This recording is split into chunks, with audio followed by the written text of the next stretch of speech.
E aí, pessoal, beleza? Então, começamos aqui a live de maratonas de estudo bíblico sobre o Novo Testamento. Infelizmente houve um imprevisto aqui no meu canal Orando Bem, então a gente vai ter que rodar pelo menos o primeiro dia nesse canal, nesse segundo canal que eu tenho aqui que se chama Cantando com Fé.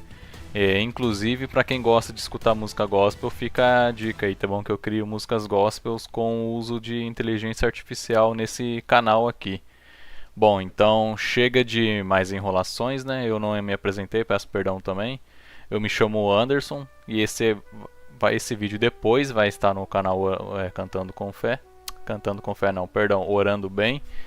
Então vamos lá. Primeiro dia da nossa maratona de estudo bíblico, nós vamos começar com o livro de Mateus, que é o primeiro livro do Novo Testamento.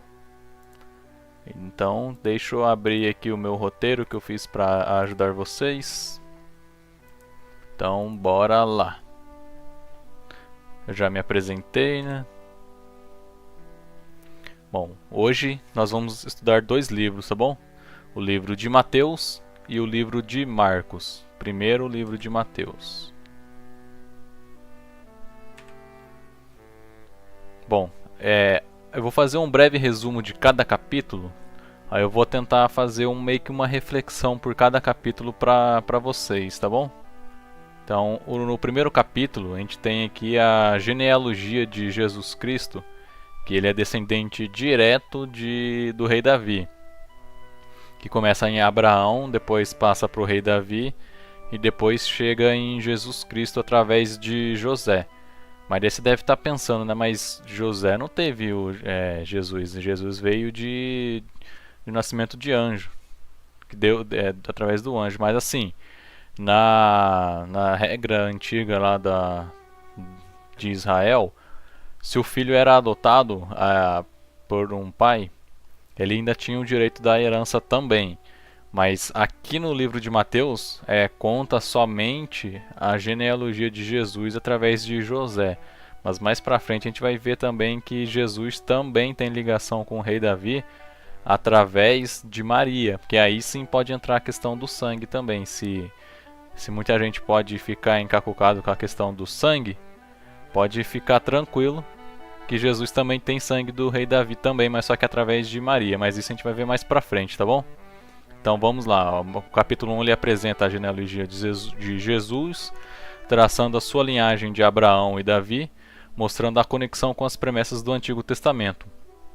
O capítulo também narra o nascimento de Jesus, que é filho de José com a Maria, mas só que na verdade não é com José com a Maria, como vocês veem no primeiro capítulo, né? Ele foi concebido pelo Espírito Santo, na verdade, que o José, noivo de Maria, antes de aceitar Jesus como filho, ele recebeu a visita de um anjo que confirmou a divindade de que aquele filho que ia vir através de Maria era realmente Jesus, né? Tanto é que Deus pede para José colocar o nome da criança de Jesus, que seria o Messias prometido da linhagem real de Davi. Aí a reflexão que eu quero deixar aqui para vocês sobre o primeiro capítulo: assim como José precisou confiar em Deus, o mesmo quando a situação parecia impossível, quantas vezes nós nos vemos diante de desafios que exigem uma fé? A pergunta que eu quero te fazer é: você tem confiado no plano de Deus para a sua vida, mesmo quando você não entende o caminho? Fala aí, Elias. Boa noite, meu jovem. Tá acompanhando a live aí, meu querido? Bora lá, bora estudar. Se você tiver alguma dúvida, você pode deixar aí no chat para quem estiver assistindo ao vivo. Mas caso alguém estiver assistindo depois, porque eu vou upar essa live para o meu canal Orando Bem depois, aí você pode deixar aí na descrição também, tá bom? A sua dúvida que depois eu respondo. Então vamos para o próximo capítulo. Capítulo número 2. Nesse capítulo narra a visita dos reis magos do Oriente, que eles foram guiados por uma estrela para adorar o rei dos judeus, que no caso seria Jesus Cristo, que tinha acabado de nascer. Mas só que no meio dessa história, o rei Herodes, ele também fica sabendo da nascença desse novo rei que vai vir para governar todo mundo. E como ele temia na época perder o trono, ele acabou ordenando os seus soldados que matassem todas as crianças de até 2 anos da cidade de Belém, que é onde foi que Jesus nasceu. Mas só que antes disso acontecer, Deus mandou um anjo para avisar José que ele precisava fugir dali, porque senão Jesus acabava falecendo. Aí Deus mandou ele fugir para o Egito, junto com a Maria e Jesus. E Deus mandou ele ficar lá até que o rei Herodes morresse.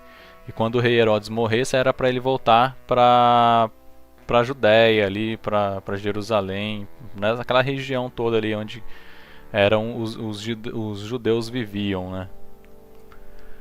Então, quando Herodes morreu, Deus pediu para ele retornar. E nessa questão agora do capítulo 2, eu gostaria de deixar uma outra reflexão para vocês. Assim como Deus protegeu Jesus, Ele também nos protege nos momentos de perigo. Então, você tem buscado a direção de Deus antes de tomar as suas decisões importantes? Fica essa reflexão para a gente pensar. Só um minutinho que a live tá rodando aqui, só deu um probleminha aqui.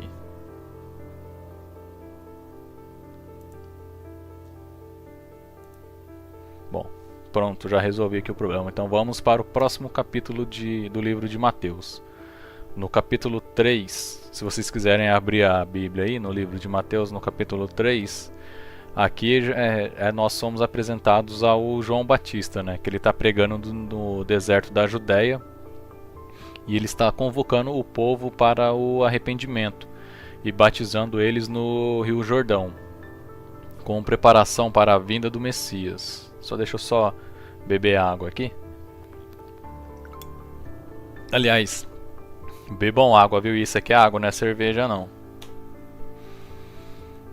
Aí muitos, incluindo os fariseus e os saduceus, de quem João Batista estava batizando ali no Rio Jordão. Mas João, ele acabou advertindo o povo que estava ali perto dele que quem estava por vir, na verdade, era alguém muito maior do que ele. Ele estava se referindo a Jesus. E Jesus, em um certo momento, ele acabou chegando ali no Rio Jordão também para ser batizado. Mas como vocês podem ver no capítulo 3, João ele fala que não tem dignidade para batizar Jesus, porque Jesus está muito acima dele. Mas Jesus, para mostrar como ele é humilde, ele ainda insistiu em ser batizado por João Batista, somente para mostrar como ele também é humilde. E quando Jesus foi batizado, no mesmo momento ali que ele acabou de ser batizado, e saiu da água, o Espírito Santo desceu sobre Jesus em forma de pomba e uma voz do céu, que todos que estavam ali ao redor acabou escutando, dizendo assim, essa voz foi a voz de Deus: "Este é o meu filho amado, em que me agrado." Nesse capítulo, nós vemos que Deus ele acabou ungindo Jesus ali com o Espírito Santo. Então, a partir desse momento que começou aí o batismo de verdade através do Espírito Santo, né? Então eu vou deixar aqui agora a reflexão para vocês sobre o capítulo 3. O batismo ele simboliza o compromisso com Deus, como você tem demonstrado a sua fé no dia a dia, e a sua vida reflete todo o arrependimento e a transformação, né, do Espírito, através do Espírito Santo. Agora a gente vai partir para o próximo capítulo. E em Mateus capítulo 4, descreve a tentação de Jesus no deserto, né? Onde ele jejuou por 40 dias e 40 noites. E nesse momento, em todo momento que ele esteve ali no deserto, ele foi tentado por Satanás. Jesus, ele resistiu a todas as tentações de Satanás, usando as escrituras para rebater as investidas do diabo. E após a aprovação, Jesus iniciou seu ministério ali na Galileia, pregando o arrependimento e o reino dos céus. E a partir daí, Jesus começou a chamar seus discípulos para seguir ele, né? Então os primeiros discípulos de Jesus foram Pedro, André, Tiago e João. Mas só que nessa época, Pedro ele não se chamava Pedro, ele ainda era Simão. Mais pra frente que ele acaba mudando o nome, Jesus acaba mudando o nome dele de Simão para Pedro, né? E Pedro e André são irmãos e Tiago e João também são irmãos. Os quatro não são irmãos, ó. É Pedro, André são irmãos.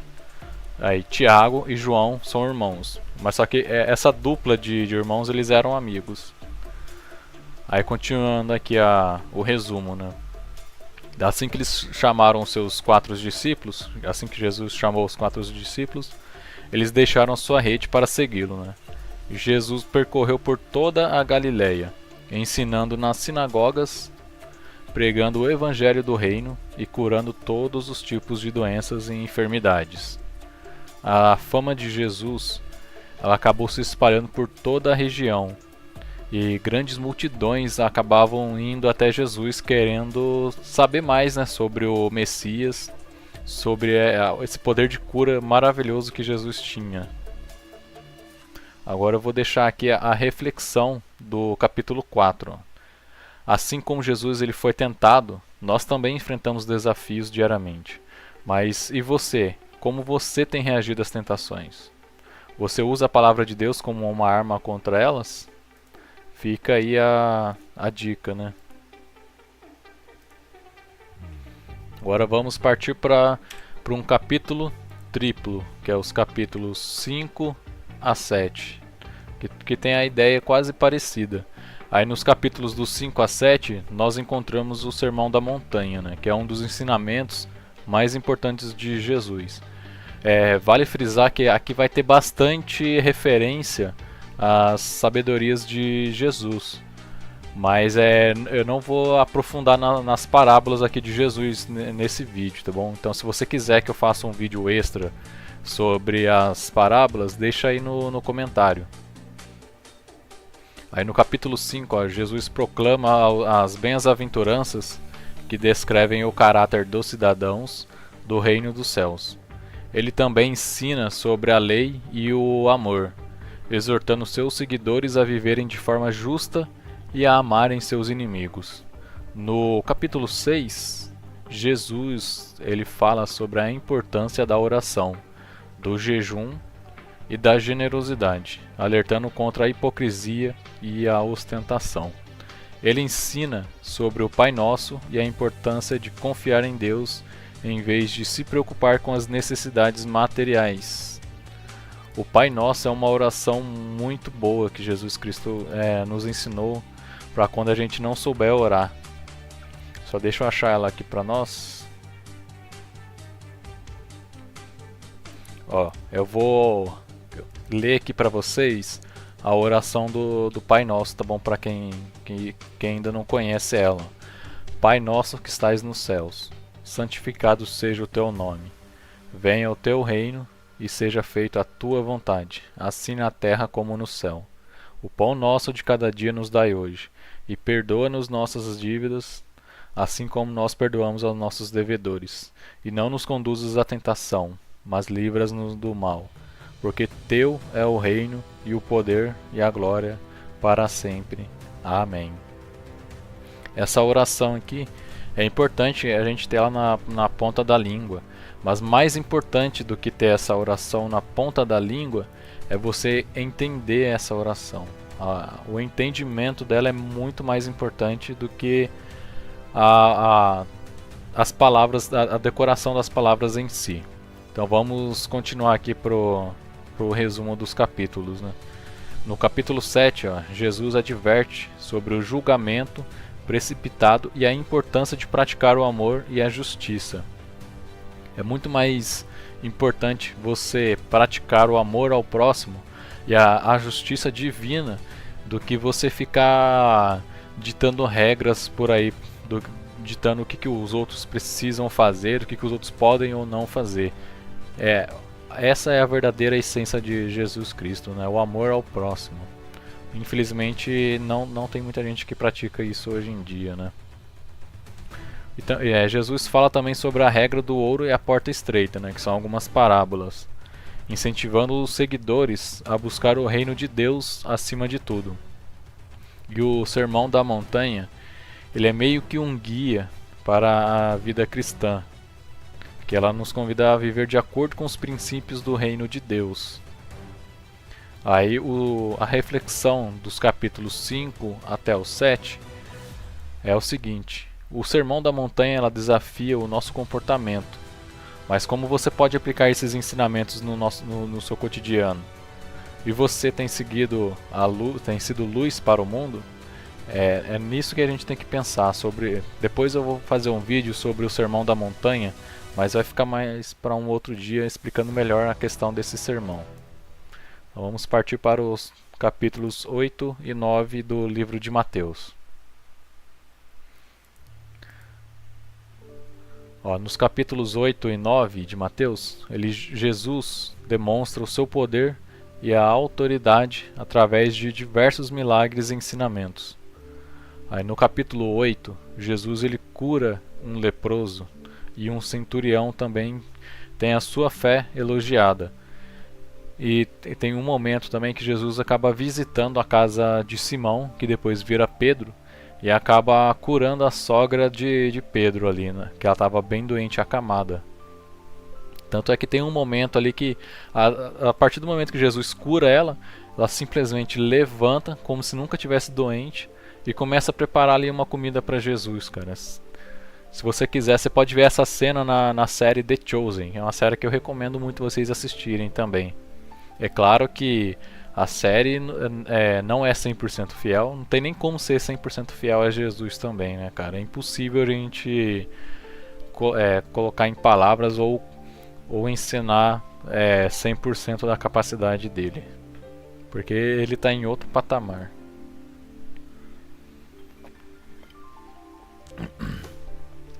Então Jesus ele acaba tendo uma tempestade ali no mar da Galileia.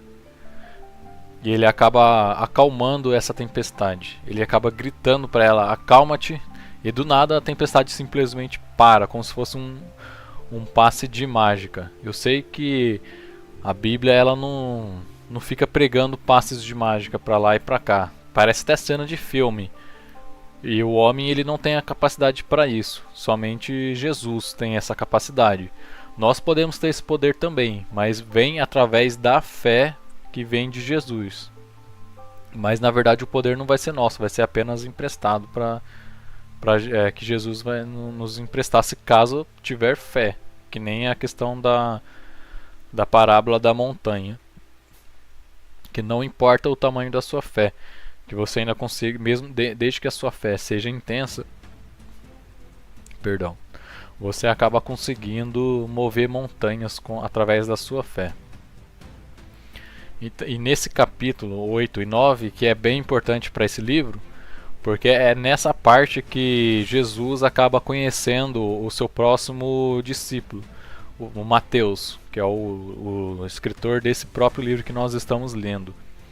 E o mais engraçado que Jesus ele chama um cara que era cobrador de impostos. Ele era um judeu que cobrava impostos para os romanos. Ou seja, os romanos tratavam esses judeus como lixo, e os judeus odiavam esses cobradores de impostos porque eles estavam trabalhando para o inimigo. Então Jesus sabia do potencial de Mateus, mesmo ele sendo uma pessoa que estava trabalhando para o inimigo. E acabou chamando ele para o seu discipulado, e Mateus não pensou duas vezes, cara. Abandonou o posto lá da onde se cobrava impostos na época e começou a seguir Jesus, cara. Então, mais pra frente, no capítulo 9, Jesus acaba curando um paralítico. Ele debate também com os fariseus. Você vai ver que na Bíblia vai ter muito debate entre Jesus e os fariseus. Mas nesse daqui, Jesus deixa bem claro a respeito do jejum. Se vocês quiserem também que eu faça um vídeo sobre jejum, pode deixar aí nos comentários. Tá bom? Jesus ele também chega a curar 2 cegos nesse capítulo e expulsa um demônio do corpo de uma pessoa que era muda. Aí nos capítulos 8 e 9 nós podemos destacar o poder de Jesus sobre as doenças, né? De que Jesus está acima das doenças do homem. E quando ele manda o corpo se curar, o corpo cura na hora. Porque somente Jesus tem poder sobre as coisas, né? Sobre o mundo material e o espiritual.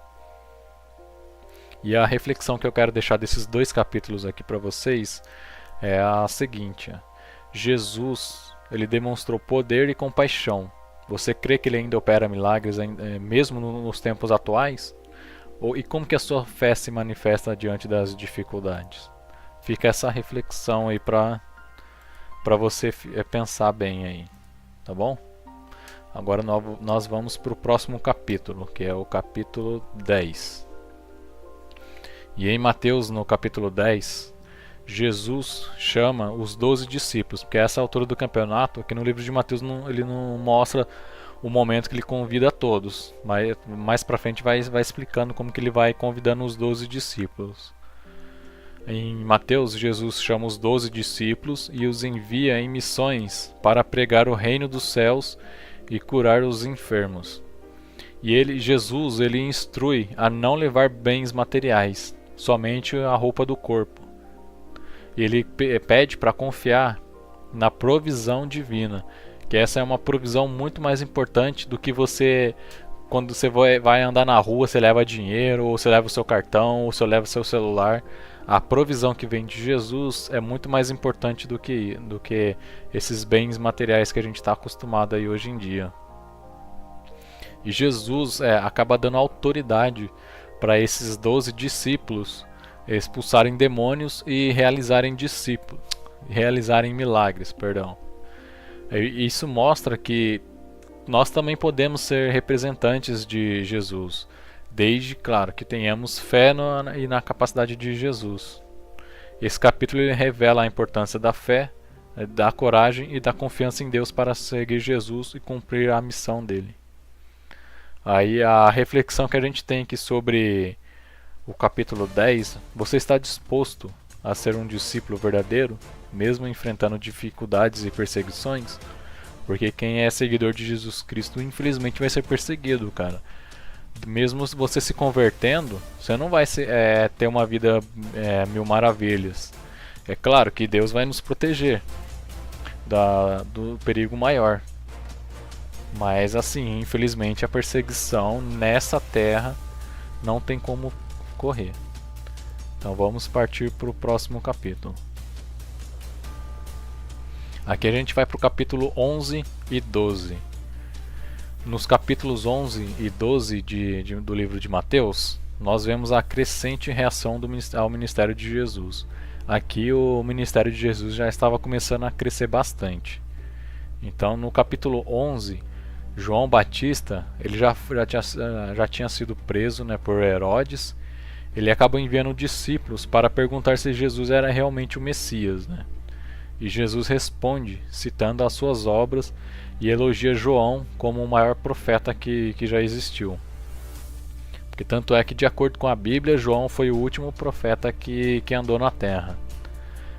Porque depois dele não tem necessidade mais de profeta, né? Porque agora é Jesus que manda. Porque por mais que Jesus tenha morrido ali na cruz, mas ele foi ressuscitado, né? E ele ainda está vivo. E eu creio que Jesus Cristo está vivo. Se você crê que Jesus está vivo também, então digita aí, ó, eu creio que Jesus está vivo. Deixa aí nos comentários. Aí no capítulo 12, continuando aqui, Jesus enfrenta a oposição dos fariseus, que o criticam por curar no sábado e por seus discípulos não jejuarem. Então Jesus, ele os confronta, os fariseus, dando exemplos das escrituras, e se declara Senhor do sábado. E ele também cura um homem que estava com a mão ressequida, que era uma mão que estava tão ressequida, doente, que ele não conseguia fazer esses movimentos aqui que nem a gente faz. Mas os fariseus, de tão cegos que eles estavam, eles acabam enxergando isso como um ato demoníaco, né? e acabam falando que Jesus estava a favor de Beelzebub. E Jesus fica bravo com eles nessa hora e acaba refutando eles, advertendo, dizendo que isso era uma blasfêmia enorme contra o Espírito Santo e sobre o julgamento final. E o pecado contra o Espírito Santo, a blasfêmia, né, em si contra o Espírito Santo, é um pecado tão sério, mas tão sério, que tem... Eu não vou entrar nesse assunto agora, mas tem pessoas que defendem que o pecado, a blasfêmia contra o Espírito Santo, é um pecado que não tem perdão, e tem uns que defendem que a blasfêmia contra o Espírito Santo depende do contexto. E eu tenho a minha posição a respeito disso aqui, mas isso vai ficar para um outro vídeo porque exige uma explicação muito mais demorada, né? Por enquanto eu vou focar só no resumo aqui dos capítulos do livro de Mateus. Aí os próximos, capítulo 13. Aí nesse capítulo Jesus já é conhecido como o Senhor das parábolas, né? Que aqui ele acaba contando a parábola do reino. Ele usa diversas parábolas para ensinar sobre a natureza do reino dos céus. Tem um livro que tem só parábolas de Jesus Cristo. Eu aconselho vocês a lerem também. O livro se chama A Sabedoria das Parábolas. Cara, é muito lindo esse livro. Eu estou terminando ele de ler ele já. Incluindo a parábola do semeador, que é a minha favorita. Tem a parábola do joio, do grão de mostarda e do fermento. Tem também do tesouro escondido e da pérola da rede.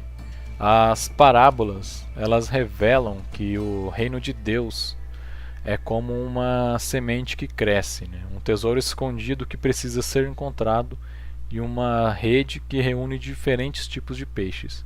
Aqui, é claro, é uma referência aos homens, né? Não só os homens, tem as mulheres também, né? Então,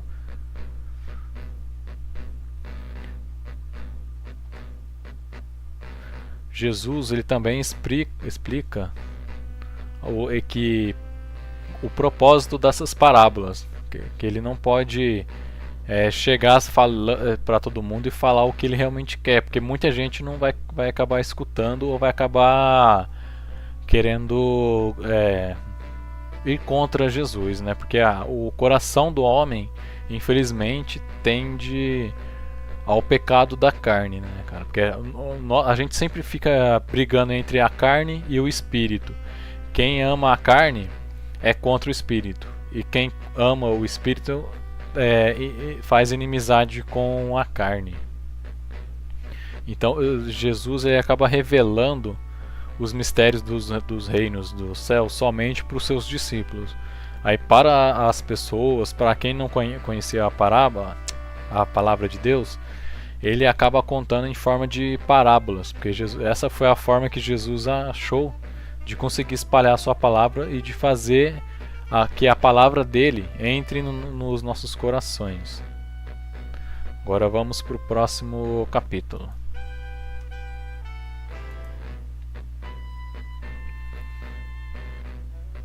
Aí aqui no capítulo 14 até o 16, Jesus ele manifesta o poder divino através de milagres, como a multiplicação dos pães e peixes caminhando sobre o mar. Ele também confronta alguns fariseus, expondo a hipocrisia que esses fariseus tinham, e também ele defende sobre a fé genuína. E nesses dois capítulos, Pedro acaba reconhecendo Jesus Cristo, né, como o Cristo. E Jesus acaba prometendo as chaves do reino para Pedro. Que as chaves do reino funciona mais ou menos assim: o que eu abri no reino dos céus, eu vou abrir no reino da terra. O que eu fechar no reino dos céus, eu fecharei no reino da terra. É uma conexão dos mundos, né, entre o mundo espiritual e o mundo carnal, que é onde a gente vive agora. E Jesus também acaba informando, né, sobre a ressurreição que ia acabar acontecendo com ele, mas só que os seus discípulos eles acabam não dando muita bola ainda nessa questão. Eles acham que era só mais uma parábola de Jesus nessa parte. Vamos então agora para o próximo capítulo. Aqui nos capítulos de 17 a 19, a gente vê uma coisa que se chama transfiguração de Jesus Cristo. O que seria a transfiguração de Jesus Cristo?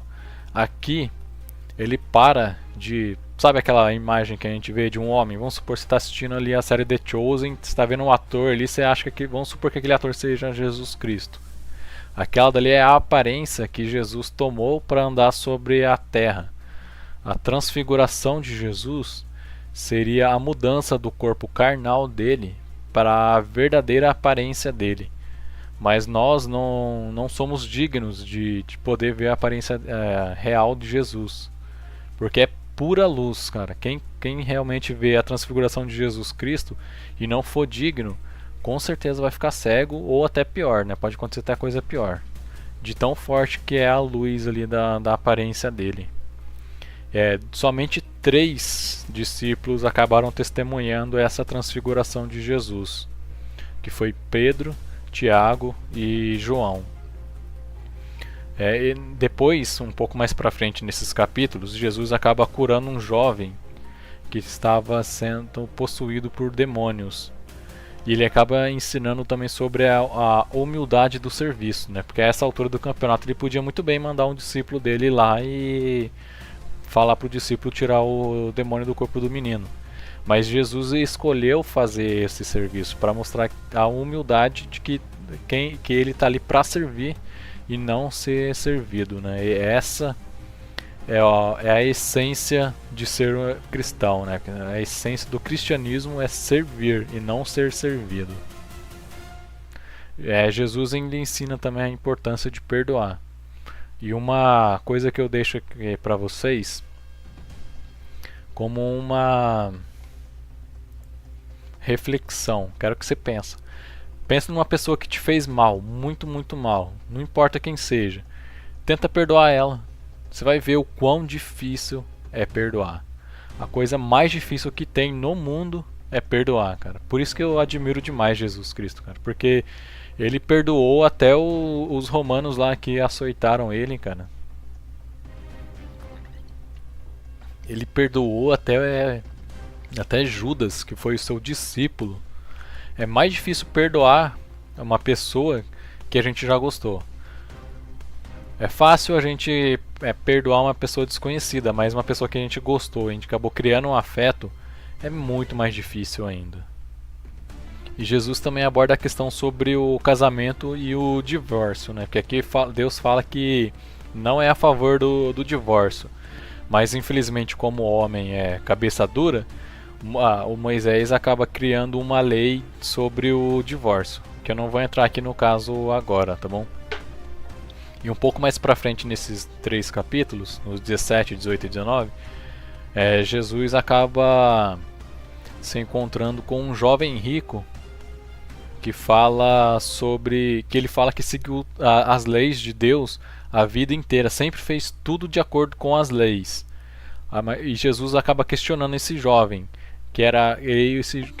esse jovem acaba questionando Jesus, perguntando o que era necessário ele fazer para ir para o reino dos céus.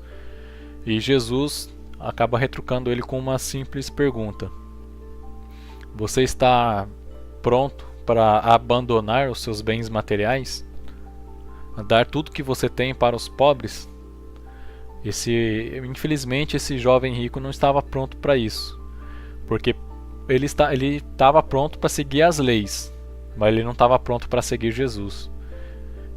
Aí Jesus acaba ensinando a necessidade da gente priorizar os tesouros celestiais e não os tesouros materiais. Infelizmente, muita gente se prende aos bens materiais, às coisas que a gente tem aqui na Terra. Mas infelizmente tudo que está aqui na Terra vai ficar aqui na Terra. Então a gente tem que dar prioridade para o tesouro que a gente acumula espiritualmente, o tesouro celestial. Bom, vamos então para o próximo capítulo. Aqui no capítulo 20, está quase acabando, tá bom? São 28 capítulos do livro de Mateus. Aí em Mateus capítulo 20, Jesus ilustra o princípio de que os últimos serão os primeiros, né? Através de uma parábola que é muito boa também, que é dos trabalhadores da vinha. Mais pra frente eu faço um vídeo sobre cada parábola para vocês entenderem melhor, porque senão vai ficar muito extenso aqui a explicação. Nessa parábola, eu só vou dar uma resumida aqui rapidinho. Um homem que é dono de uma vinha, ele acaba encontrando algumas pessoas que querem trabalhar na vinha, e ele oferece um denário, mas isso era de manhã, para trabalhar o dia inteiro lá na vinha dele. Quando é mais ou menos meio-dia,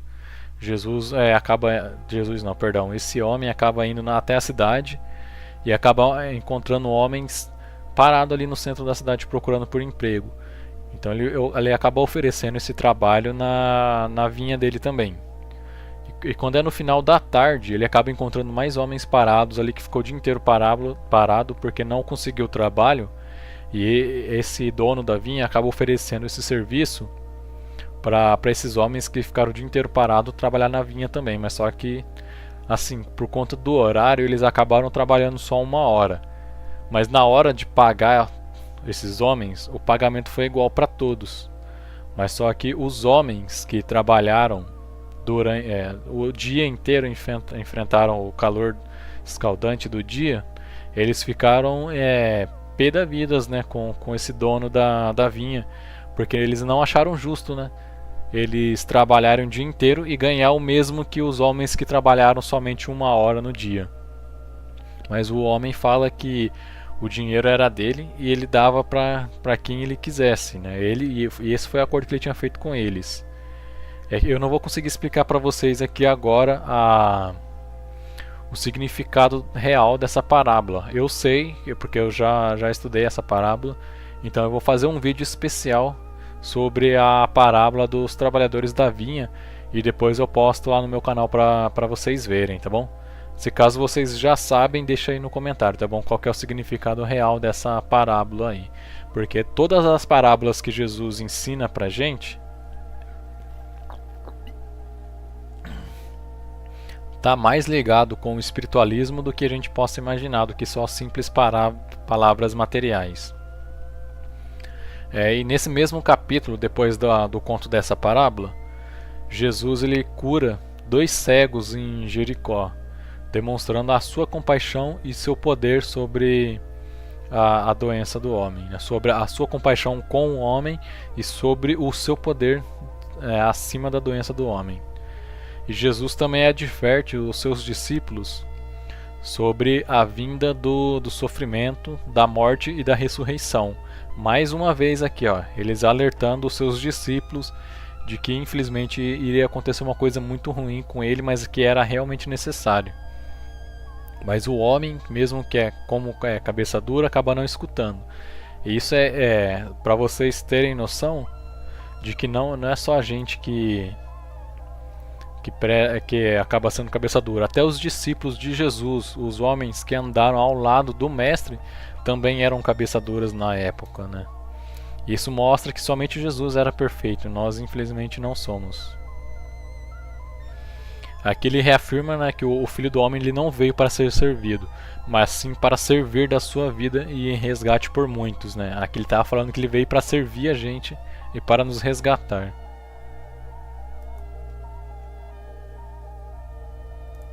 Só um minutinho, por favor.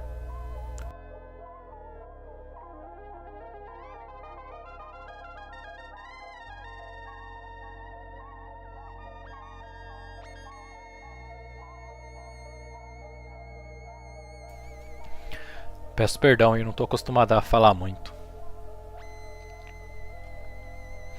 Bom, aqui no próximo capítulo, no capítulo 21 e capítulo 22, Jesus ele entra triunfalmente em Jerusalém. Ele entra em cima de se eu não me engano, ou é jumento ou é burro, para cumprir a profecia de Isaías, né, informando que o Salvador da nação de Israel ia entrar em Jerusalém em cima de um jumento. E ele foi aclamado como um rei quando ele entrou. Ele foi até o templo ali que tinha em Jerusalém, e ele ficou muito bravo com alguns comerciantes que estavam lá, porque esses comerciantes, eles estavam vendendo pedras, produtos ungidos. Jesus ficou muito bravo com essa hipocrisia dos líderes religiosos também, que estavam permitindo toda essa hipocrisia aí. Porque o verdadeiro poder não está numa pedra ungida, não está numa água que veio lá do outro lado do país. O verdadeiro poder está na fé em Jesus Cristo. Isso aí faz a gente pensar sobre muita gente aí vendendo feijão ungido, vassoura ungida. Nossa, cara, desculpa o palavreado, mas nossa, eu fico muito pé da vida com isso, cara. E infelizmente acho que foi isso que me deixou muito tempo afastado de Deus, cara. Porque muito tempo na minha vida eu fui ateu. Graças a Deus eu me converti e hoje eu tô pegando firme no estudo bíblico. É claro que eu ainda não sou nenhum especialista na palavra de Deus, não tem nem como ser também, né? O único especialista que a gente pode falar é Jesus, cara. Mas a gente pode tentar chegar lá, né? Bom, então vamos continuar aqui, né, pros capítulos. Vamos pro próximo aqui. Aí nos capítulos 23 até os capítulos 25, Jesus lhe denuncia a hipocrisia dos escribas e dos fariseus, proferindo os 7 ais. O que seria os 7 ais? Ó, eu vou ler aqui para vocês. Ó.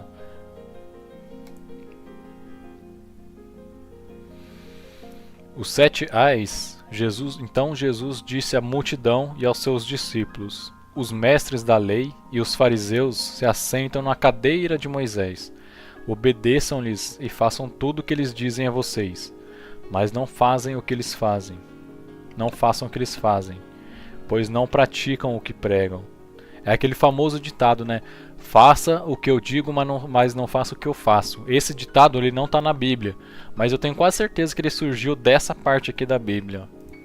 Eles atam fardos pesados e colocam sobre os ombros dos homens, mas eles mesmos não estão dispostos a levantar um só dedo para movê-los. Tudo o que fazem é para serem vistos pelos homens. Eles fazem seus filactérios bem largos e as franjas de suas vestes bem longas. Gostam do lugar de honra nos banquetes e dos assentos mais importantes nas sinagogas, de serem saudados nas praças e de serem chamados de mestres. Mas vocês não devem ser chamados de mestres. Um só mestre, que é o mestre de vocês. Todos nós somos irmãos. Nessa parte aqui fala: ninguém é maior do que ninguém. Todos somos irmãos. O único mestre é Jesus Cristo. Ponto. Então, se um pastor vier falar que tem mais importância do que você, só porque ele é pastor, foge dessa igreja, porque com certeza não está pregando o verdadeiro ensinamento de Jesus Cristo.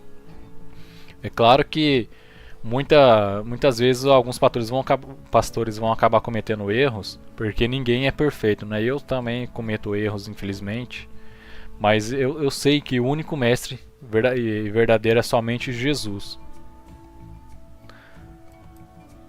Bom, vamos pro próximo capítulo. Agora tá no finalzinho já do livro de Mateus. Aí o próximo vai ser o livro de Marcos. Aí a gente encerra a live por hoje.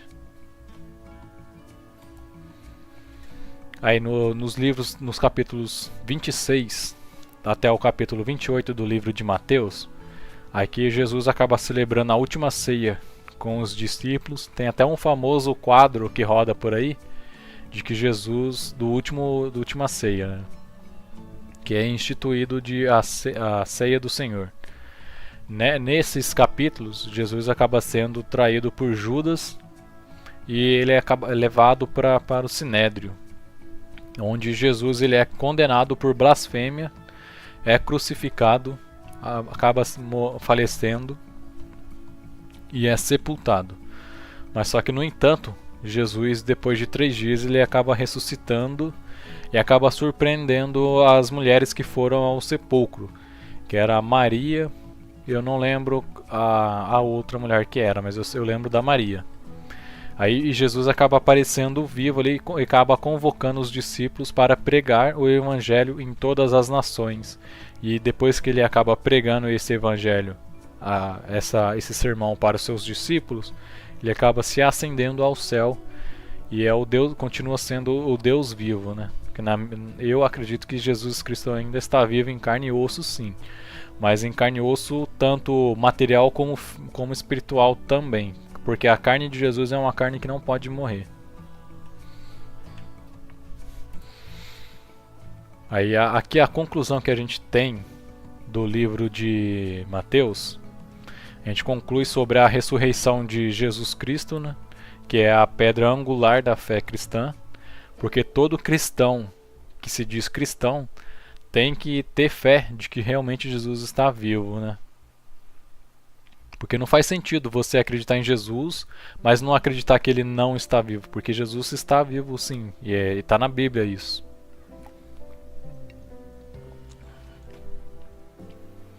Aqui fala, nesse livro também é comentado que Messias, ele é o prometido, né, o salvador do reino. Que nem no livro, no Velho Testamento, eu sei que não é o tema, nosso tema é o Novo Testamento, mas só vou falar aqui para encaixar no contexto. No cumprimento do Antigo Testamento, fala que um descendente de Davi vai ser o cumpridor da palavra de Deus, e vai ser o rei e salvador.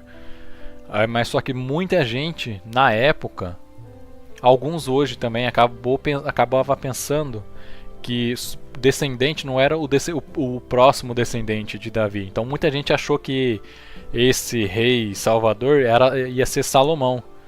Realmente Salomão foi um grande homem, teve muita sabedoria, mas infelizmente no final da vida dele ele pecou, e pecou muito, e pecou feio, e pecou rude. Mas é claro que depois ele se arrependeu no finalzinho da vida dele. Mas Jesus Cristo nunca pecou, cara. Se ele pecou, eu quero ver alguém provar aqui, ó. Deixa aqui nos comentários a prova de que Jesus pecou. Porque ele é o único homem que andou nessa terra que nunca cometeu um pecado. E tá na Bíblia, cara. Não tem um pecado de Jesus Cristo ali na Bíblia. Continuando aqui, perdão. O livro de Mateus ele destaca a importância do discipulado, do amor ao próximo e da obediência aos ensinamentos de Jesus. Nesse livro, a gente aprende a proclamar o evangelho para todas as nações. E essa é a missão de todo cristão. Não importa qual é o seu dom. Todo cristão tem a obrigação de espalhar o evangelho. Essa é a missão que Jesus nos deu. Hoje em dia, você não precisa virar um pastor para espalhar o evangelho. Você pode falar do evangelho no ônibus, indo para o trabalho, ou na praça, conversando com uma pessoa que você não conhece. Pode ser até com um conhecido. Ou então tá fazendo que nem eu, tá aqui na internet fazendo vídeo sobre a palavra de Deus. Eu sei que eu tô cometendo muitos erros aqui hoje. Eu não tô conseguindo me expressar bem também, mas eu ainda tô aprendendo.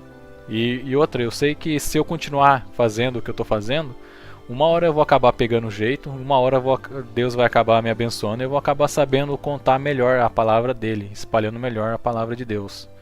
Mas se eu não tentar, eu nunca vou conseguir, não é mesmo? Porque o meu caminho já foi abençoado por Deus, o seu caminho já foi abençoado por Deus. Então não tem essa de pedir bênção para Deus, nós já fomos abençoados quando Jesus morreu na cruz por nós. A questão agora é a gente pegar a nossa perna e fazer acontecer. Bom, então chega de mais enrolação. Vamos para o livro de Marcos, que é o segundo livro do Novo Testamento. Aqui no capítulo 1 do livro de Marcos, que é mais ou menos parecido com o livro de Mateus, ele conta a trajetória de Jesus Cristo, mas ele conta através da sua perspectiva, né? Cada um conta a trajetória de Jesus Cristo através da sua própria perspectiva. No livro de Marcos, ele apresenta João Batista, né, pregando arrependimento e batizando ali no Rio Jordão, como a gente falou no livro de Mateus. Aqui Jesus é batizado, acaba recebendo o Espírito Santo, é tentado no deserto pelo diabo, né? E Jesus acaba iniciando o ministério ali na Galileia, chamando os discípulos e pregando sobre o reino de Deus. Nesse capítulo que Jesus realiza curas, expulsa demônios e ensina com autoridade, porque toda a autoridade vem de Deus. Aqui ele destaca o poder sobre as doenças e sobre as forças espirituais, que Jesus está acima disso, né? O capítulo ele enfatiza também a chegada do Messias e o impacto imediato ali no ministério de Jesus Cristo que acabou começando ali, né? O evangelho começou ali com Jesus. Aí no próximo capítulo, no capítulo 2, aqui a gente acaba destacando a autoridade de Jesus ao perdoar e também curar um paralítico.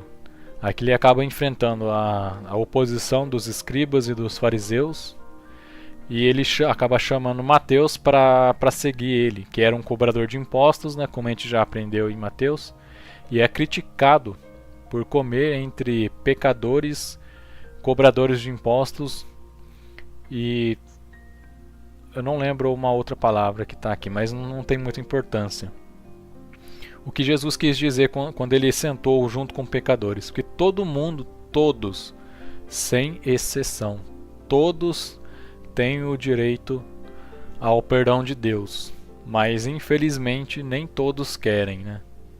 O perdão, né? Nem todos querem a graça de Deus, mas todos têm direito. Isso é inegável, cara.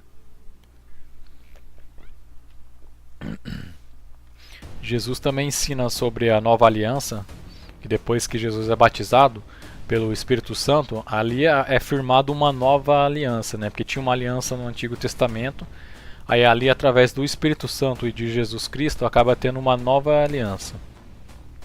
Ele também explica por que os discípulos não jejuam, porque os fariseus eles acabavam questionando muito por que os discípulos de Jesus Cristo não jejuavam.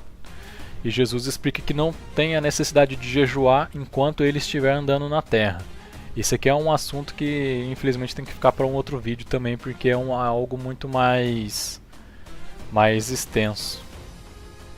E esse capítulo ele termina com Jesus confrontando os fariseus sobre o sábado, né? Porque os fariseus questionam Jesus por que ele trabalha no sábado, sendo que tem uma lei informando que a gente não pode trabalhar no sábado. Mas Jesus fala aqui que ele é o Senhor do sábado. A gente não tem que viver em prol das leis. As leis estão aqui para nos ajudar a buscar a palavra de Deus, não que a lei está acima da palavra de Deus. Vou dar um exemplo que Jesus deu, né, nesse capítulo. Vou dar um exemplo para vocês. Jesus usou um animal, mas eu vou usar uma pessoa. Se um filho seu cai dentro de um poço, vamos supor que seja sábado, e um filho seu cai dentro de um poço, você vai deixar de socorrer seu filho porque ele caiu dentro de um poço só porque é sábado? É óbvio que não, né? É claro que você vai lá fazer o trabalho de resgatar o seu filho. É mais ou menos essa ideia de que Jesus fala. Ele é o Senhor do sábado, então ele dita as regras, independente se é sábado, se é domingo, se é segunda. É claro, é a questão aqui do sábado, ter um dia somente para adorar a Deus.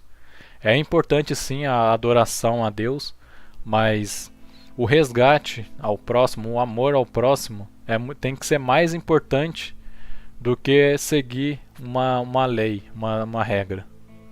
Agora a gente vai para o próximo capítulo aqui.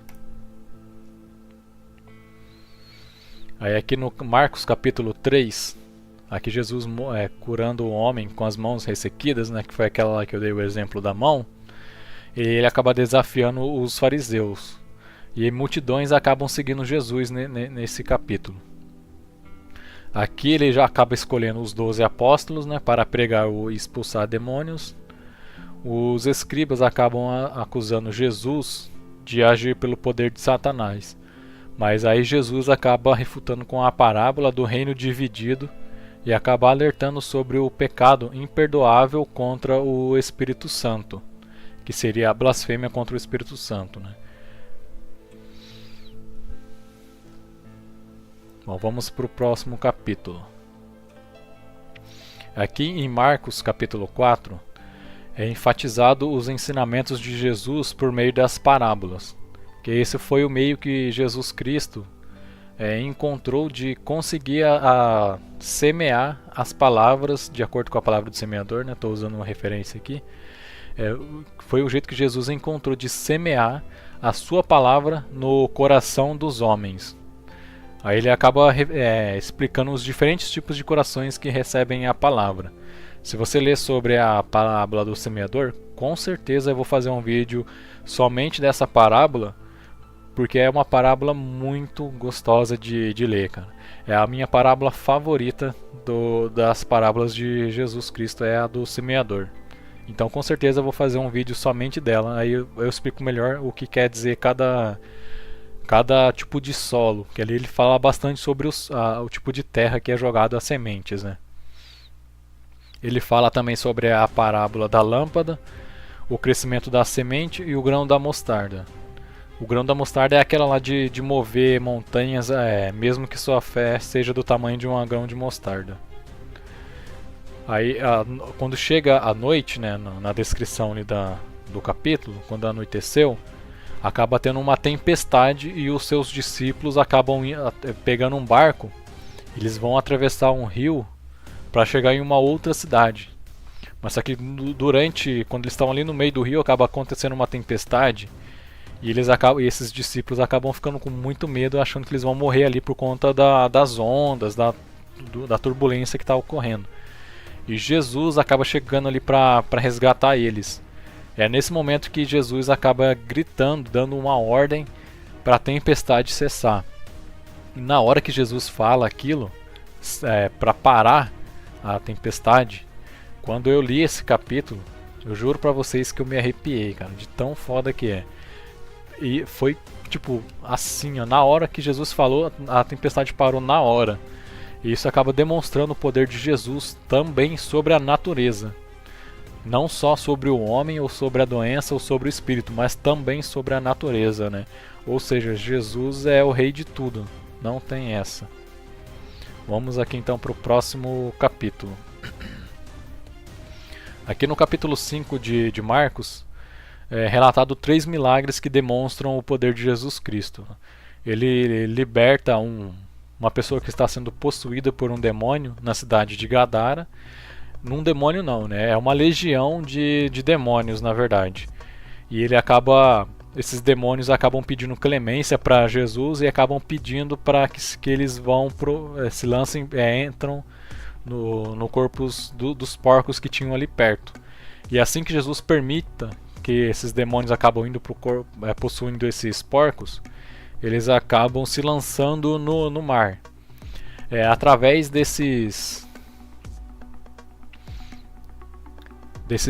dessa parte aqui da Bíblia, que muita gente fala que a gente não pode comer carne de porco. Mas esse é um assunto para uma outra hora também. Porque, na verdade, tudo que a gente fizer, se a gente fizer para Deus, não importa o que seja, não pode ser comida de macumba. Se você está comendo e glorificando a Deus, não importa da onde vem aquela comida. O poder de Deus acaba sendo muito maior. Esse é o lado bom de acreditar em Deus, né? O poder dele é muito maior do que qualquer coisa nesse mundo. Por isso que eu não tenho medo de macumba, porque a minha fé em Deus é muito maior do que qualquer coisa nesse mundo. Aqui nesse capítulo também, ele acaba, quando ele volta da Galileia, ele acaba curando uma mulher que estava tendo fluxo de sangue. Fluxo de sangue é quando a mulher menstrua, mas só que naturalmente a mulher menstrua durante um período do mês, alguns dias ali, e para. Essa mulher não, ela tinha uma doença que ela tinha a menstruação todo dia, todo santo dia. Ela infelizmente estava sangrando. E ela teve fé de que se ela chegasse até Jesus e tocasse em Jesus, ela ia ser curada. E tem um momento ali do capítulo que ela acaba tocando na veste de Jesus. E ela teve muita fé e foi curada ali naquele momento. E aí Jesus acaba parando e sentiu que ela tinha tocado nele. E ele vai até ela para falar com ela. Aí ela agradece por ter deixado ela tocar nele. E que a partir do momento que ela tocou nele, ela foi curada. Mas Jesus acaba rebatendo ela informando que o que curou ela não foi a manta ou o toque, foi a fé dela em Jesus Cristo. Então, a respeito desse ensinamento aqui, eu volto a dizer a respeito dessas pessoas que vendem produtos ungidos aí, dizendo que esse produto é milagroso, esse produto vai fazer não sei o que lá. Se você comprar álcool em gel ungido, você não vai ter o Covid, que na época do Covid, que estava em pandemia, muitos cristãos, muita igreja, né, entre aspas, estava querendo vender a preços absurdos, cara. Álcool em gel ungindo. Nossa, isso me deixa muito pé da vida, cara. E isso mostra a hipocrisia dos religiosos, né? Eu digo religioso porque tem muita diferença entre ser religioso e ser cristão, né? Ser religioso é ser como os fariseus, né? Só seguir as leis. Agora, ser cristão é realmente seguir os ensinamentos de Jesus Cristo. Ó, não esqueçam de beber água, viu? Porque a água é vida. E vida é Jesus Cristo. Então, continuando aqui a leitura, nesse capítulo, Jesus também acaba ressuscitando a filha de Jairo. Porque Jairo era um funcionário ali da sinagoga muito importante.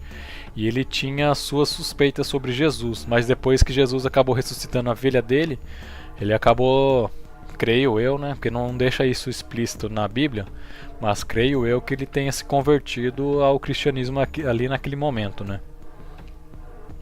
E o capítulo ele ressalta o poder de Jesus também sobre os demônios, sobre doenças e sobre a morte, destacando que a fé é o essencial para o milagre e não o produto em si, não o material, o bem material.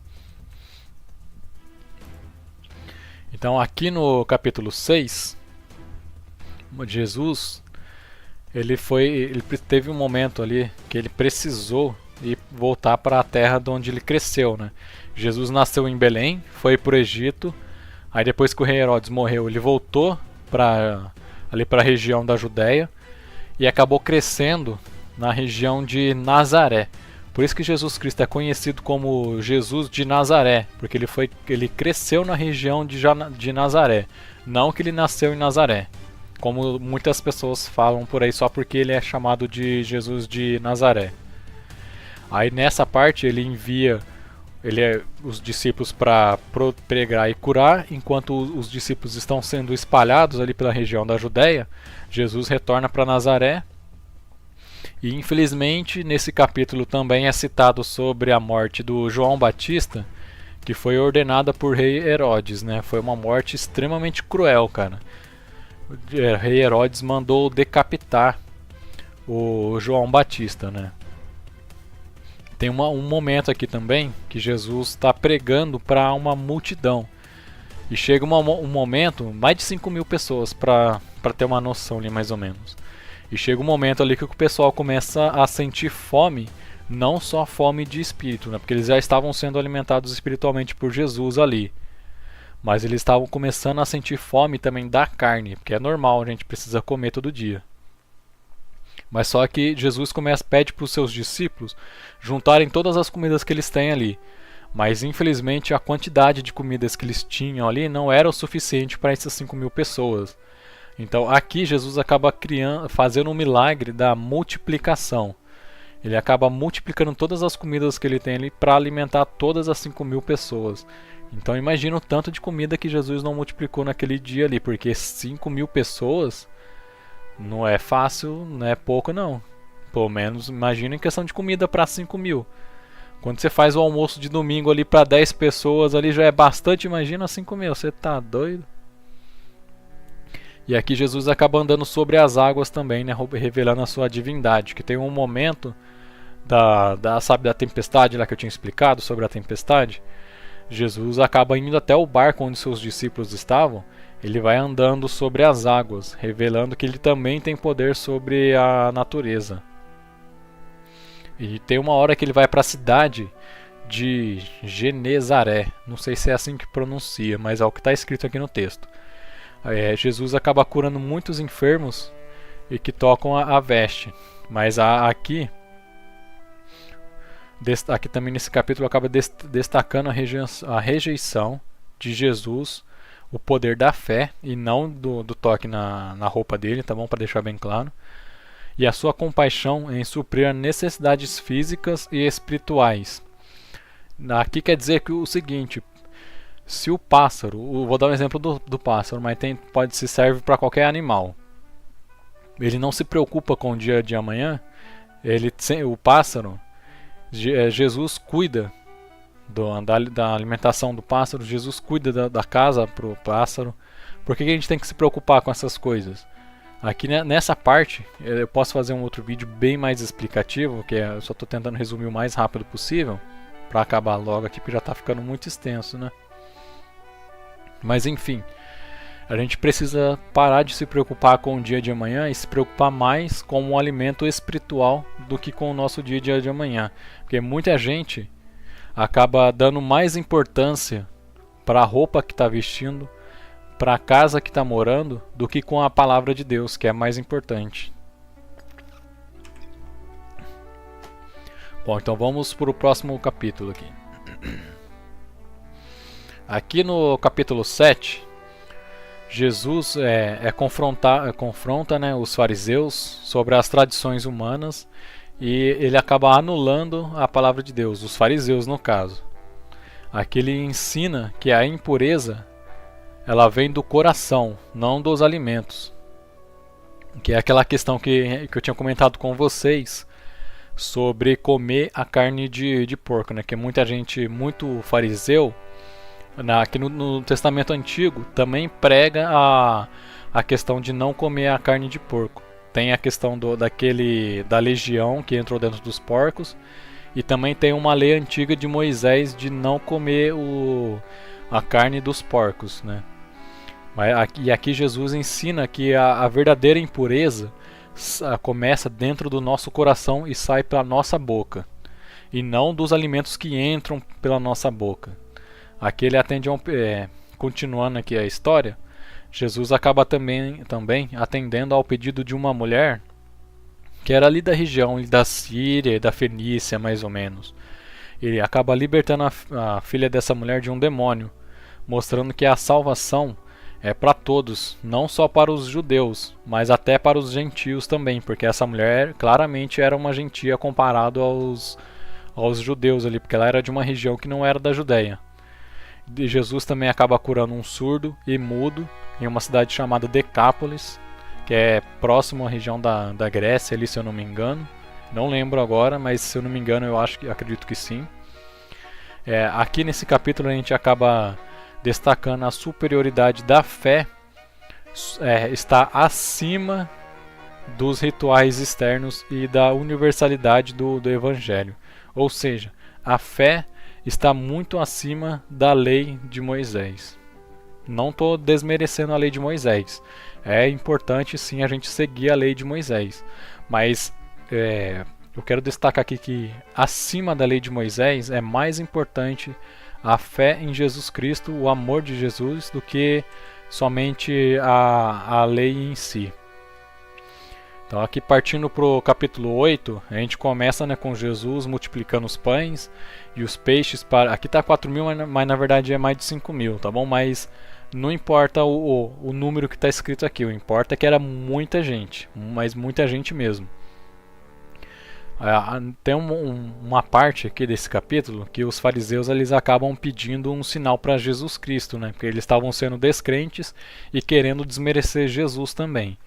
Mas Jesus acaba advertendo esses fariseus sobre a incredulidade, né?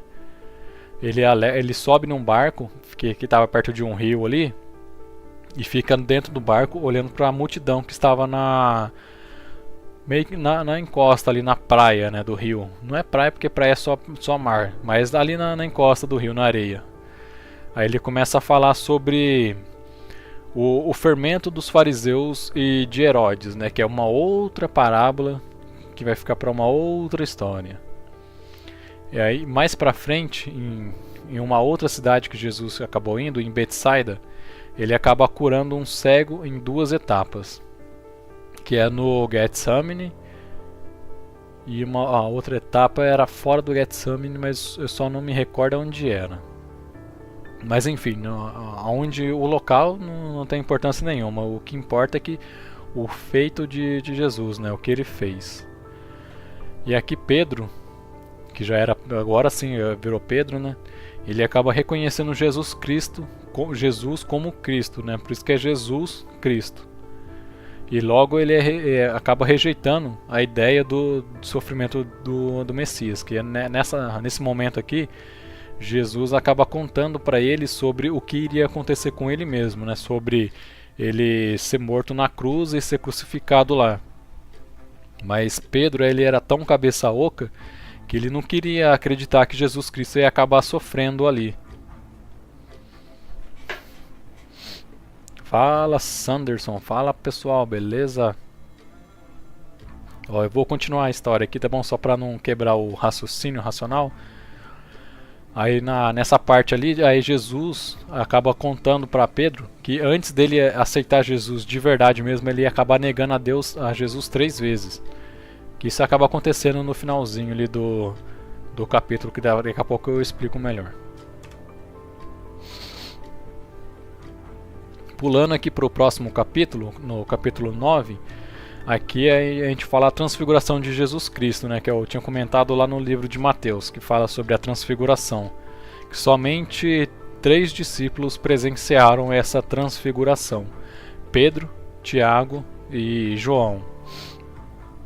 Aqui durante a transfiguração de Jesus Cristo é revelado a sua verdadeira glória, né, a sua verdadeira aparência. E um pouco mais para frente aqui nesse capítulo, Jesus acaba expulsando um demônio de um menino após os discípulos acabarem falhando por falta de fé. Eu acho que aqui eles criaram tanto orgulho, né, só pelo fato de estarem seguindo Jesus Cristo ali, que acabaram esquecendo do verdadeiro poder da fé, né, e acabaram deixando o orgulho tomar conta. Então nessa acabaram falhando na fé na hora de expulsar o demônio. Aí mais pra frente, Jesus acaba explicando novamente para esses discípulos sobre a sua morte e a ressurreição. Mas mais uma vez os discípulos não compreenderam essa questão da importância desse ato, né, dessa ocorrência que aconteceu. Pra gente aconteceu, mas pra eles ainda não tinha acontecido. É como se Jesus aparecesse aqui pra gente hoje e tivesse falado, ó, tal dia, não tal dia, né, mas em breve eu vou morrer e em breve eu vou ressuscitar, acredite nisso. Pra gente que acredita e ama em Jesus, é natural que a gente não queira isso, né, é a mesma coisa que o nosso pai ou nossa mãe chegar e falar que em breve vai morrer e vai ressuscitar. A gente não quer que isso aconteça, mas infelizmente teve que acontecer para ele salvar a gente ali dos pecados. E Jesus também lhe ensina, né, sobre a humildade de servir, né, que Jesus ele informa aos seus servos que ele veio para servir e não para ser servido, né? E informa também sobre a gravidade de a gente ficar pecando. Ele adverte sobre os escândalos espirituais, que hoje ainda tem muito escândalo espiritual por aí hoje em dia. A gente só não enxerga tanto porque hoje em dia as pessoas estão muito mais cegas espiritualmente do que antigamente. Mas eu acredito que isso tem tudo a ver com a estátua de Nabucodonosor. Mas isso é do Antigo Testamento e vai ficar para um outro vídeo porque essa história não pertence ao Novo Testamento. Mas talvez mais para frente eu faça um vídeo para vocês sobre a estátua de Nabucodonosor, que tem tudo a ver com as gerações, que vai enfraquecendo as gerações, e quanto mais fraca a geração é, mais cega espiritualmente ela vai ficando. Mas isso faz parte da promessa de Deus que fala que no final dos tempos muita gente vai ter cegueira espiritual, né? Vai ter frieza no coração. É triste falar isso, mas é plano de Deus, então a gente não tem que questionar essa questão não. Então vamos aqui para o capítulo 10. Tá quase acabando, tá bom, pessoal? E aqui no capítulo 10 é abordado os ensinamentos de Jesus Cristo sobre o casamento, né? Ele destaca sobre a lei da união, né, do casamento, e sobre o divórcio, né? Claro que Deus não aceita o divórcio, não gosta do divórcio, mas por conta do homem ser cabeça dura, ele acabou permitindo uma lei que permitisse, né, o divórcio. Mas eu não vou entrar nesse assunto aqui agora não, sobre essa lei de Moisés não, porque é um assunto bem delicado, então exige um vídeo dedicado também. Eu sei que através desse vídeo aqui eu estou prometendo um monte de vídeos, né? Então se caso eu acabar esquecendo de falar sobre algum assunto que você queira, deixa aí nos comentários, tá bom? Pra me lembrar de fazer o vídeo aí.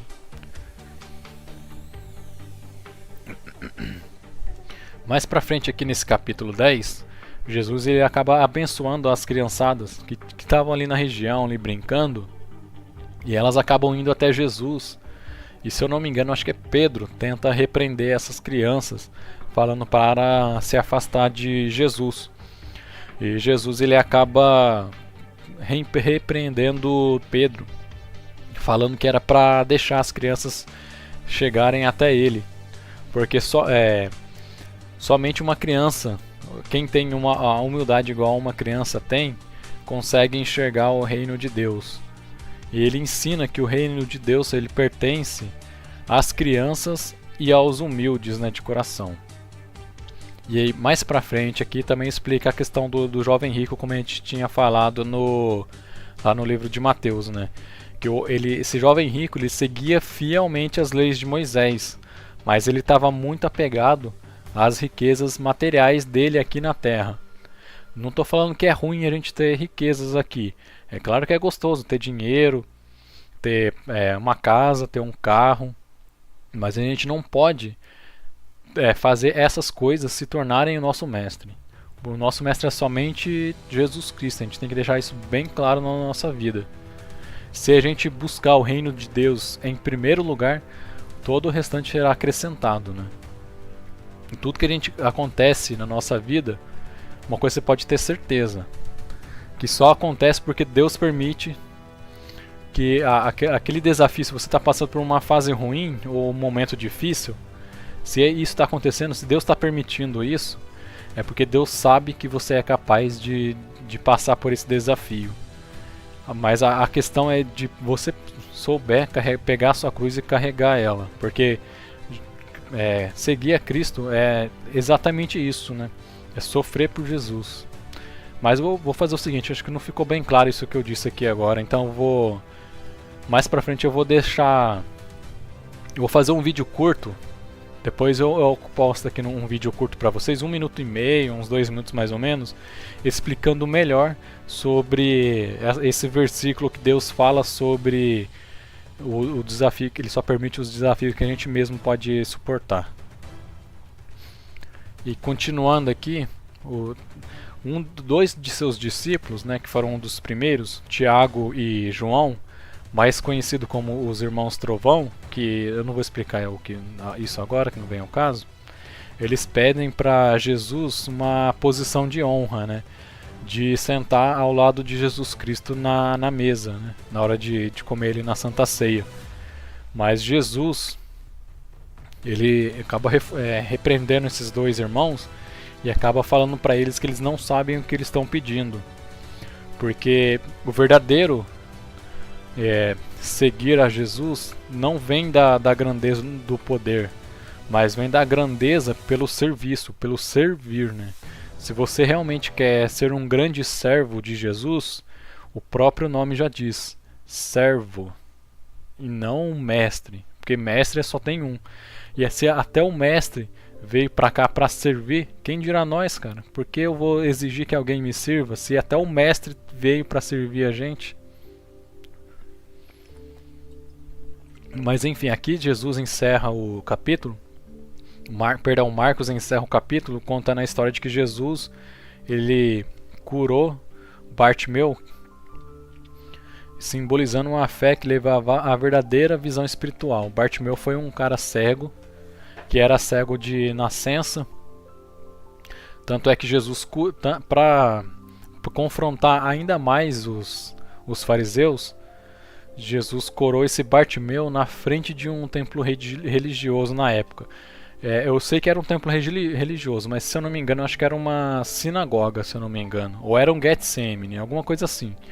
Mas enfim, o importante é que aquele homem, ele creu, ele teve fé em Jesus Cristo. E através da fé dele, ele permitiu que Jesus Cristo curasse a cegueira de nascença dele. É aí que está a questão da permissão. É você ter fé em Jesus Cristo, que ele permita algo bom na sua vida. Para quem entende sobre permissão, digita aí no grupo, aí, no chat, ó, eu tenho permissão para seguir com a minha vida em Jesus Cristo. Bom, continuando aqui, no capítulo 11 de Marcos, né? Jesus ele entra em Jerusalém montado em um jumento, né? Como era jumento mesmo, tinha me confundido com um burro. Aqui ele estava cumprindo, né, a profecia de Zacarias. Eu tinha informado Isaías, eu peço desculpa pelo erro, mas na verdade era no livro de Zacarias que falava sobre essa profecia. E aqui ele é recebido como um rei, né? O povo aclama muito Jesus Cristo quando ele começa a entrar em Jerusalém em cima de um jumento. E aqui ele acaba se dirigindo para um templo e acaba purificando aquele templo.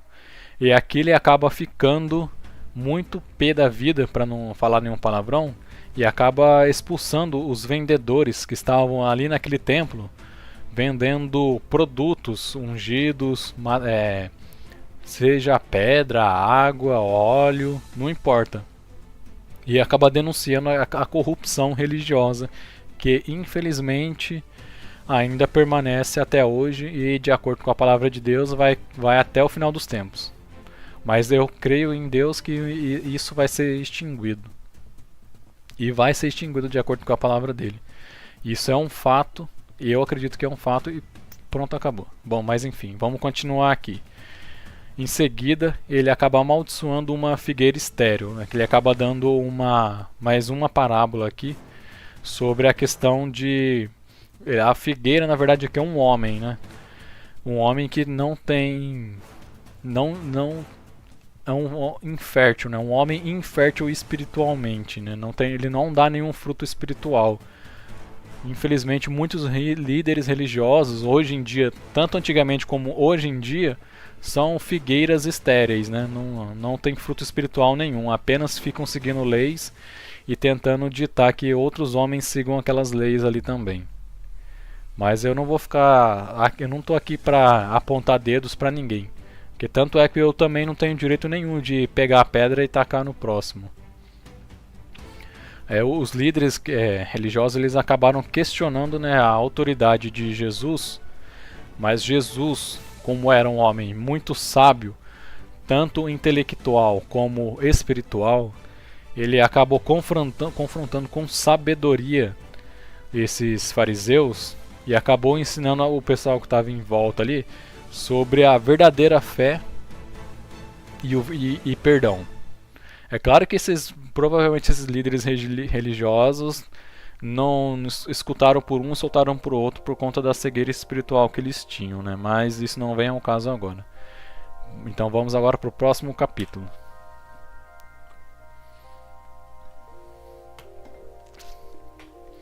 Aqui no capítulo 12 do livro de Marcos, Jesus conta a parábola dos lavradores maus que rejeitaram e mataram seus mensageiros do Senhor da vinha. Essa parábola, ele meio que faz uma referência entre os profetas, que eram os mensageiros, e os lavradores da vinha, que estavam trabalhando lá na vinha, eram esses líderes religiosos. E o Senhor da vinha, obviamente, era Deus. Ele estava mandando esses profetas, esses mensageiros, estava mandando uma mensagem através dos mensageiros para esses trabalhadores. Mas eles sempre rejeitavam os profetas, sempre rejeitavam esses mensageiros. Então, Deus ele teve um momento, então ele pensou assim, tá bom, então se eles não estão aceitando os meus mensageiros, eu vou mandar meu filho. O dono da vinha falou, que no caso agora esse filho é Jesus Cristo. E adivinha só, esses lavradores acabaram matando o filho do dono da vinha. Essa é a parábola da história de Jesus Cristo, literalmente. Literalmente, entre aspas, né? Simbolicamente, né? Jesus é o filho do dono da vinha, os mensageiros eram os profetas antes de Jesus, e os lavradores são os líderes religiosos que estavam negando a essência de Deus e seguindo somente as leis religiosas, né? Porque se realmente tivessem seguindo mesmo, eles também não teriam sido tão cruéis que nem eram. Aí entra aquela questão daquela frase, né? Faça o que eu digo, mas não faça o que eu faço. Bom, mas enfim, continuando aqui o capítulo 12, Jesus também responde sobre o tributo a César e a ressurreição e o maior mandamento. O que seria esse tributo a César? Ele está se referindo aos bens materiais. Que os bens materiais eles vão ficar aqui na Terra e os bens espirituais eles vão pro mundo espiritual. Tem até uma famosa frase de Jesus aqui sobre quando um dos discípulos questiona Jesus sobre o tributo de César da época, né? Aí Jesus pega uma moeda da época lá de Roma e ele mostra ali o rosto de César que estava incrustido ali na moeda e fala: dê a César o que é de César. O que Jesus quis dizer é que o que é do mundo vai ficar no mundo. Então por isso que a gente tem que dar importância para o nosso tesouro espiritual e não se apegar ao nosso tesouro material. Porque quando a gente morrer, o dinheiro vai ficar aqui, a terra vai ficar aqui, o carro vai ficar aqui, a casa vai ficar aqui. Mas, bom, enfim, continuando aqui. Aqui Deus destaca também o amor ao próximo. Jesus critica, né, os mestres da lei, alertando sobre a vaidade e a hipocrisia deles. E exalta também sobre a viúva pela sua generosidade. Nessa parte aqui, ele conta sobre o tributo, né? Sobre a... Qual que é a palavra agora? Me fugiu a mente. Um tributo que você paga na igreja o dízimo, desculpa, lembrei aqui. Sobre o dízimo. Aqui, né, nessa época, existia uma lei que você era obrigado a dar 10% de tudo que você ganhava para a igreja. E tinha muitos líderes religiosos ali que davam rios de dinheiro, mas esses rios de dinheiro era só 10% daquilo que eles ganhavam na época. E é nesse templo onde estava sendo recolhido os tributos, veio uma viúva muito pobre e deu, eu não lembro agora a quantidade, mas eu vou dar o exemplo aqui como se fosse uma moeda de prata que ela tinha. E deu a única moeda de prata que ela tinha. Aí um dos líderes religiosos olha para essa cena e acaba esnobando ela, né, falando que ela deu pouco pro tributo, então ela não ia ter direito ao lugar. Aí nessa parte Deus acaba se irando com esses líderes religiosos e... Nossa, até me emociona aqui, cara. E Deus fala que essa viúva, ela deu mais do que todos os líderes religiosos todos ali. Porque o tributo desses líderes religiosos foi apenas uma fração do que tinha. Mas essa viúva, ela deu tudo que ela tinha para Deus. Ela se doou completamente. Isso aqui, qual que é o ensinamento nisso aqui? O ensinamento está na questão de que não importa se esse negócio de dar 10% do seu salário. A verdadeiro dízimo é você se doar 100% ao próximo, se doar 100% à palavra de Deus, ao ensinamento de Jesus Cristo. Não é você dar 10% do seu salário religiosamente todo mês ali. Isso aí não vai garantir, desculpa o palavreado, mas não vai garantir porcaria nenhuma, cara. O fato de você dar 10% todo mês ali do seu salário não significa nada se você não se doa 100% para Jesus. Bom, vamos para o próximo capítulo aqui. No capítulo 13, Aqui Jesus ele conta para os líderes religiosos da época sobre a destruição do templo de Jerusalém. Ele fala também sobre os sinais do fim dos tempos, e alerta que no final dos tempos vai ter muito falso Cristo por aí dizendo ser o Jesus, o próprio Cristo. É por isso que a gente tem que tomar muito cuidado nessa questão. O verdadeiro Cristo, ele não vai mais renascer, porque ele já renasceu e ele está vivo ainda, ele não vai vir renascer de novo. Vai ter muita perseguição, vai ter grandes tribulações. Nesse capítulo Jesus também descreve muitos eventos cósmicos que vai anteceder, antes dele vir, vai acontecer muita coisa ruim. Essa é a palavra de Deus. É muito triste ler isso aqui, porque eu não queria que muita coisa ruim acontecesse com a gente, mas se vai acontecer, se Deus vai permitir, se permitiu o que aconteceu, está permitindo o que está acontecendo e vai permitir o que vai acontecer, é porque tem alguma lição para a gente aprender em cima disso aí. É porque a gente precisa testar a nossa fé para ver se a gente é realmente digno de seguir Jesus Cristo. Porque a verdade mesmo, ninguém é digno de nada, né? Todo mundo vai ser salvo pela graça de Deus. Mas a gente precisa provar o nosso valor, pelo menos. Perdão. Esse capítulo ele também enfatiza que ninguém sabe o dia e nem a hora do fim dos tempos. Então não tem essa de sair um vídeo no YouTube ali de quando vai ser o final dos tempos. Pode esquecer. Que não tem como a gente saber. Pode ser hoje, pode ser amanhã, pode ser daqui a uma semana, pode ser daqui a 200 milhões de anos. Não importa, a gente não sabe. Nem Jesus sabia na época. Depois que ele ressuscitou, eu acredito que agora ele sabe, mas ele não vai falar pra gente. Porque não é pra falar mesmo. Então, continuando aqui. Aqui fala que é por esse motivo da gente não saber a hora e nem o fim de quando vai ser o fim do mundo, a gente sempre precisa estar preparado. A gente sempre precisa estar vivendo com fé e esperança até a volta de Jesus Cristo.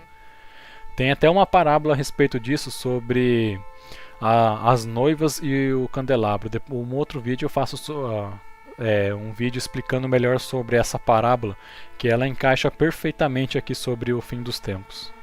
Então vamos agora para o próximo capítulo. Aqui no próximo capítulo, Jesus ele acaba sendo ungido por uma mulher lá em Betânia, que acaba limpando os pés de Jesus com perfume. Isso acaba simbolizando a preparação para a morte de Jesus, que estava bem próxima ali, que já estava próximo de chegar.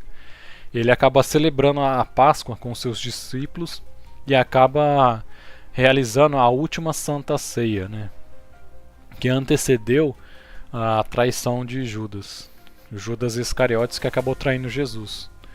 E ali, quando Jesus foi para o Getsemane, ele foi orar lá no Getsemane. Ali começou a traição de Judas, né? Ele acabou indo até os fariseus e denunciando Jesus em troca de um punhado de pratas. E nessa que Jesus acabou sendo preso, foi torturado, Pedro acabou negando Jesus 3 vezes, né? Porque ele ficou com medo. Porque o pessoal começou a acusar Pedro de sendo um seguidor de Jesus Cristo também. Então, por medo da morte, Pedro acabou negando Jesus 3 vezes, com medo de ser julgado como um seguidor de Jesus Cristo. E depois a partir do momento que ele negou ele 3 vezes e o galo cantou, Pedro acabou acordando e prestou atenção e acabou lembrando do que Jesus tinha dito. E a partir daquele momento ali que ele já tinha negado Jesus 3 vezes e o galo tinha cantado, ele lembrou da fé que ele tinha em Jesus Cristo e de que se fosse para ele passar por tribulação, ele iria passar, independente da perseguição que ele ia sofrer ou não. Esse é o ensinamento que a gente precisa tirar em cima dessa história de Pedro. Eu sei que nós não somos perfeitos, e aqui deixa claro que nem os seguidores de Jesus Cristo eram perfeitos também.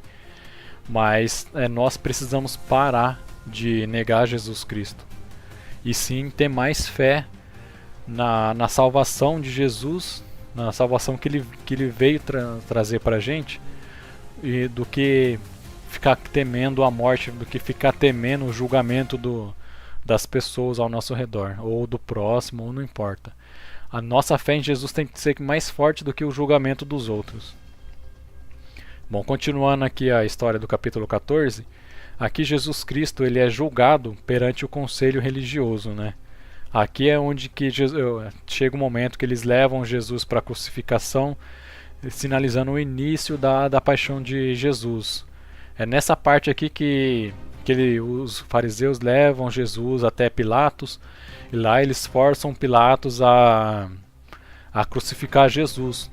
Mas Pilatos acaba tendo um momento de compaixão por Jesus ali e acaba dando meio que uma escolha. Eu sei que ele poderia ter libertado Jesus, mas não foi essa a escolha dele. Então ele coloca a escolha na mão do povo. Ele faz o povo escolher entre Jesus ou um ladrão, o famoso Barrabás. Mas infelizmente o pessoal que os líderes religiosos levaram ali junto com eles para onde Pilatos estava, que era o governador que governava ali a região dos judeus, que é um governador, ele era romano, mas estava comandando os judeus. Infelizmente o povo, por cegueira espiritual e por influência maligna dos líderes religiosos da época, e com certeza por influência satânica, eles acabaram escolhendo Barrabás e não Jesus Cristo. Aí não tinha para onde correr, aí Pilatos foi obrigado a mandar crucificar Jesus Cristo. Mas isso era para acontecer mesmo, então vamos para o próximo capítulo. Eu acabei cortando o capítulo 15, porque na verdade era no capítulo 15 que explicava sobre Jesus ser entregue a Pilatos. Mas continuando aqui a história, Jesus é obrigado a carregar a sua cruz até Gólgota, que era uma região onde os criminosos da época eram crucificados. E nessa época, ser crucificado era um ato muito... É como se você estivesse mostrando que você era um criminoso da pior like que existia na época. Esse era o pior castigo que um criminoso tinha. Ele era obrigado a carregar sua cruz até um certo lugar, e lá ele era crucificado entre vários criminosos juntos lá. Tanto é que antes de Jesus morrer, ele acabou gritando aos céus, e veio um templo, um véu, e acabou destruindo o templo de Jerusalém ali da época, que foi cumprindo a profecia de Jesus Cristo, dizendo que o templo de Jerusalém ia ser destruído. Não chegou a ser destruído completamente, mas ali se cumpriu a profecia de Jesus, rachando o templo de Jerusalém, simbolizando, né, a separação de Deus e do homem, né, quebrando a antiga aliança, que a partir dali agora ia ser uma nova aliança. Então aí esse fim de Jesus ali na cruz, né, fim entre aspas, né, acabou encerrando o contrato da antiga aliança. Aí José de Arimateia, que era um soldado a serviço de Roma, pelo nome eu acredito que não seja romano, mas sim judeu que estava a serviço de Roma. Ele sepultou Jesus Cristo em um túmulo novo. E aqui, né, nessa cena, a gente marca como um centurião romano da época, que ele foi lá e selou onde Jesus foi crucificado, para informar que quem não tinha como você abrir o templo de fora para dentro sem quebrar esse selo. E quando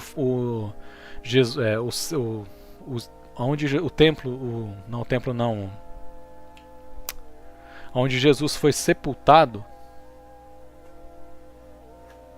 onde Jesus tinha sido sepultado, o templo, aquela porta, ela não foi arrombada de fora para dentro, mas sim de dentro para fora, porque foi Jesus que abriu aquela porta. Porque depois de que tinha passado 3 dias, ele ressuscitou, e aí entra aquela questão do final de Mateus que a gente tinha conversado, que algumas mulheres tinham ido lá para visitar o túmulo de Jesus e encontraram a pedra que eles tinham usado para selar o sepulcro de Jesus, ela tinha sido removida. E ali apareceu um anjo para essas mulheres. Esse anjo anunciou a essas mulheres, que era Maria e a outra eu não lembro agora de cabeça, que Jesus tinha ressuscitado e que essas mulheres e os discípulos, os outros discípulos, né, porque a Maria também fazia parte do discipulado, eles iriam encontrar Jesus lá na Galileia. Então era para eles irem para lá. E quando esses discípulos, a Maria foi até esses discípulos, eles duvidaram. Mas Jesus acabou aparecendo ali para eles, né? Repreendendo essa incredulidade que eles estavam tendo ali no momento, né? Eles não estavam acreditando que Jesus realmente tinha sido ressuscitado. É ali que começa o verdadeiro pedido de Jesus para esses discípulos. Foi ali que Jesus ordenou a esses discípulos que eles saíssem pelo mundo pregando o evangelho a todas as nações, não só aos judeus, mas a todas as nações, inclusive até as nações gentias, que no caso isso inclui a gente, né? Porque para os judeus nós somos gentios. E aqui se encerra o livro de Marcos. A conclusão que a gente tem do Evangelho de Marcos, aqui é como também parecido com o livro de Mateus, aqui revela Jesus como o Filho de Deus, né? O Messias prometido que sofreu na cruz, mas ele veio para cumprir uma vontade do Pai por meio da sua morte e da sua ressurreição, que a profecia era para isso para acontecer. Esse livro destaca também a autoridade de Jesus, dos seus milagres e dos seus ensinamentos sobre o reino de Deus. E através das dificuldades e das falhas humanas, Marcos, no livro, ele enfatiza a necessidade da fé verdadeira e a disposição para seguir Jesus Cristo. O Evangelho ele termina com uma vitória sobre a morte e a comissão de espalhar sobre o Evangelho a todas as nações. Aqui nesse livro a gente aprende que a verdadeira fé é em Jesus Cristo e não nos bens materiais, não na religião. A verdadeira igreja são as pessoas, não é um local físico que a gente visita, não é um templo bonito pra caramba lá no meio de São Paulo. Aquilo ali é só um amontoado de pedras.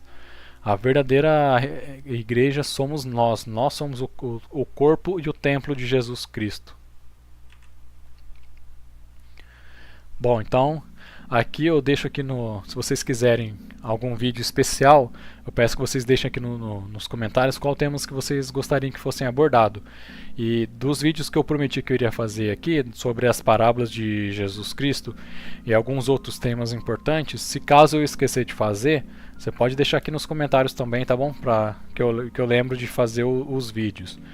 Mas antes de encerrar o vídeo, eu gostaria de deixar um recadinho especial para quem aí tem problema com tecnologia, computador, celular e não tem tempo de correr atrás desse tipo de conhecimento, né? Porque o mundo ele está avançando de um jeito que se você não se adaptar às novas tecnologias, ao mercado, né, infelizmente o mercado não vai te aceitar. É que nem antigamente quando surgiu a internet.